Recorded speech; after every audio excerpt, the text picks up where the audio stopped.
विश्व नवनिर्माण की अनूठी ईश्वरीय योजना। लक्ष्मी नारायण। आज के समस्याओं भरे युग में मनुष्य को अपने जीवन के लक्ष्य का पता नहीं है। वैज्ञानिक आविष्कारों के चलते मनुष्य ने कल्पनातीत प्रगति की है, लेकिन फिर भी वह संतुष्ट नहीं है।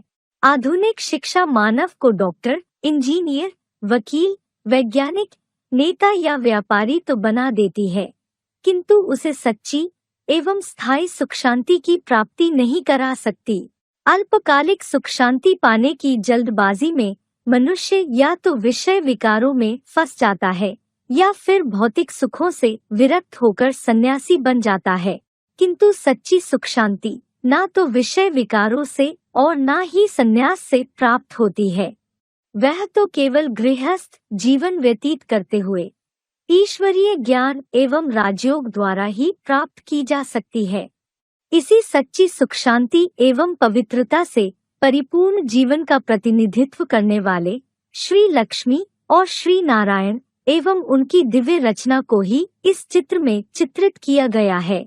दादा लेखराज ब्रह्मा द्वारा दिव्य साक्षात्कारों के आधार पर बनवाए गए 4 मुख्य चित्रों में यह लक्ष्मी नारायण का चित्र भी शामिल है। इस चित्र में वर्तमान मनुष्य जीवन के लक्ष्य अर्थात नर से नारायण और नारी से लक्ष्मी को चित्रित किया गया है। चित्र के ऊपरी भाग में ज्योतिर्बिंदु रचिता शिव एवं उनकी सूक्ष्म रचना ब्रह्मा, विष्णु एवं शंकर को दर्शाया गया है, जिनके बारे में इस पुस्तक में बता दिया गया है कि ये तीनों ही स्वर्ग की स्थापना, पालना एवं पुरानी दुनिया के विनाश अर्थात परमपिता प्लस परमात्मा के 3 दिव्य कर्तव्यों के निमित्त बनते हैं। जबकि त्रिमूर्ति के नीचे संगम युग में लक्ष्मी नारायण के रूप में प्रत्यक्ष होने वाली आत्माओं और सतयुग में उनके दैवी संतान के रूप में जन्म लेने वाले श्री राधे और श्री कृष्ण को चित्रित किया गया है। चित्र के शीर्षक में स्वर्ग के रचिता से अभिप्राय लक्ष्मी नारायण है, न कि शिव, क्योंकि संगम युग पर ज्योतिर्बिंदु शिव से तो केवल ज्ञान का निराकारी वर्षा मिलता है। संगम युग में परमपिता प्लस परमात्मा के ज्ञान को सर्वाधिक धारण करने वाली 2 सर्वश्रेष्ठ आत्माएं श्री लक्ष्मी एवं श्री नारायण के रूप में प्रत्यक्ष होती हैं, तथा विनाश के बाद जब सतयुग का आरंभ होता है तब उनके द्वारा दादा लेखराज ब्रह्मा एवं ओम राधे सरस्वती की आत्माएं ही श्री कृष्ण एवं श्री राधे के रूप में जन्म लेती हैं। चित्र के मध्य भाग में लिखा गया है कि सत्युगी दैवी स्वराज्य आपका ईश्वरीय जन्म सिद्ध अधिकार है, अर्थात जिस प्रकार विश्व के माता पिता संगम युग पर परमपिता शिव का दिया गया ज्ञान धारण कर नर से नारायण और नारी से लक्ष्मी बनते हैं, उसी प्रकार हर मनुष्य यह ज्ञान धारण कर इसी जन्म में देवी देवता बन सकते हैं। लेकिन इस जन्म में देवी देवता बनने का यह अर्थ नहीं कि हम चित्र में दर्शाए गए लक्ष्मी नारायण की भांति आभूषण और वस्त्रादि प्राप्त कर लेंगे। यह आभूषणादि वास्तव में दिव्य गुणों के प्रतीक हैं। चित्र में संगमयुगी लक्ष्मी नारायण के चारों ओर जो प्रकाश दिखाया गया है वह वास्तव में ईश्वरीय ज्ञान एवं पवित्रता की लाइट है, किंतु सतयुग में इनके द्वारा जो आत्माएं राधे कृष्ण के रूप में जन्म लेंगी उनके केवल सिर के पीछे लाइट का ताज दिखाया गया है, जो कि पवित्रता का सूचक है, क्योंकि विनाश के बाद परमपिता प्लस परमात्मा का दिया गया सृष्टि के आदि, मध्य और अंत का ज्ञान प्रायः लोप हो जाता है।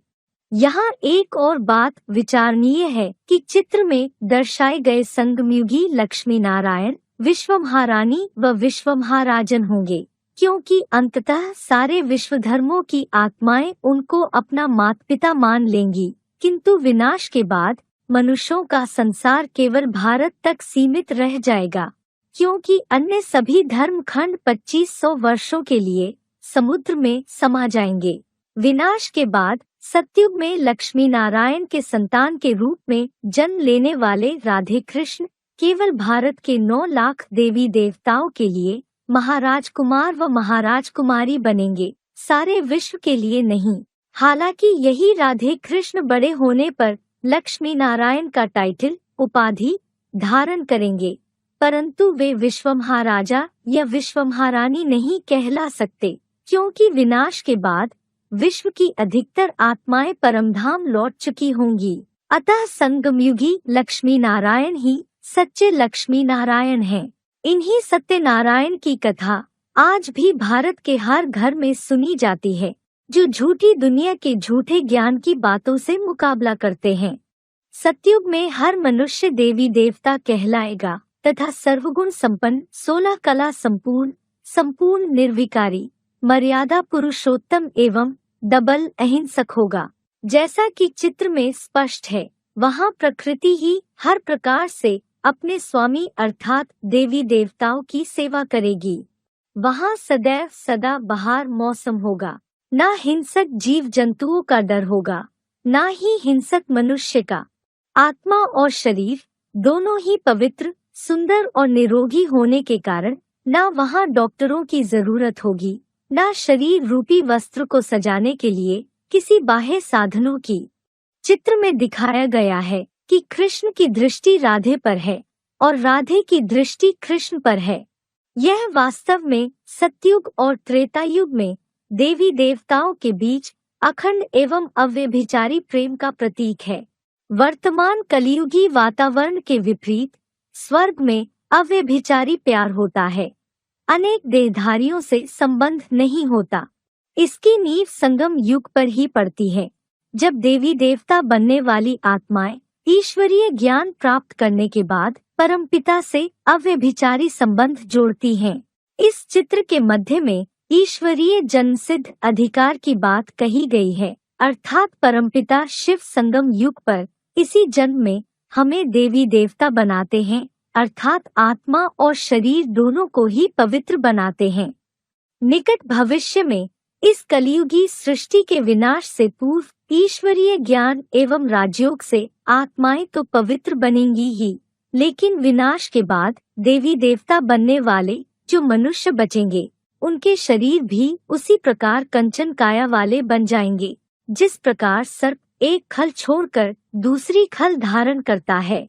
अतः अब जबकि संगम युग के हीरे तुल्य समय में परमपिता शिव प्रजापिता ब्रह्मा के माध्यम से ईश्वरीय ज्ञान एवं राजयोग की शिक्षा प्रदान कर रहे हैं, तो हमारा कर्तव्य है कि हम भी घर गृहस्थ में रहते हुए नर से नारायण और नारी से लक्ष्मी बनने का पुरुषार्थ करें।